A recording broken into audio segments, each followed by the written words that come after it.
क्या भूमिका, शशि थरूर इस तरह की बात क्यों कर रहे हैं कि प्रधानमंत्री की बार बार तारीफ कर रहे हैं। शशि थरूर को यह मालूम है कि जब वो चुनाव लड़े थे राष्ट्रीय अध्यक्ष का, तब भी गांधी परिवार जो है वो मल्लिकार्जुन खड़गे के साथ खड़ा था।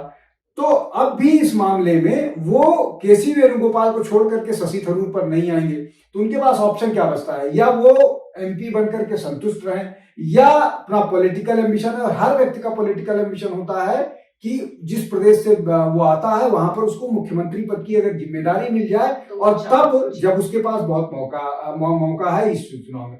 लेकिन इन चुनावों में शशि थरूर के हाथ कुछ नहीं लगने वाला है। उनको अभी बीजेपी के साथ अगर वो फॉर्मली ज्वाइन करते हैं तो बीजेपी के साथ मेहनत करना पड़ेगा। उनकी अपनी एक ऐसी इमेज है जहां पर वो एक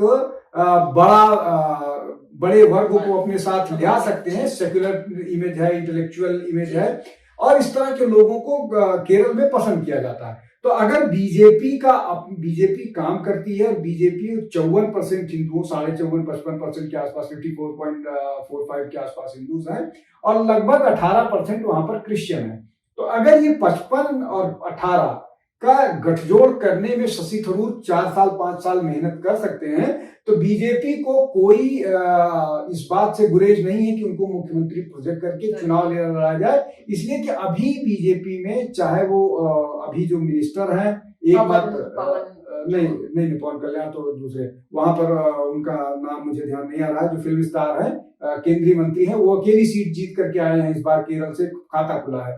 वो राजनीति में बहुत ज्यादा इंटरेस्टेड नहीं दिखते हैं। हाँ, तो उन परिस्थिति में अगर बीजेपी उनको प्रोजेक्ट करके चुनाव करती है, तो अगला चुनाव, ये इस बार के बाद वाला चुनाव, बीजेपी की जो है वो एक चैलेंजर के रूप में उभर सकती है, और शशि थरूर मुख्यमंत्री के दावे में हो सकते हैं। ये एक बड़ा प्रोजेक्ट जो है शशि थरूर के मन में हो सकता है, वो इसीलिए इस तरह की बात कर रहे हैं। जी।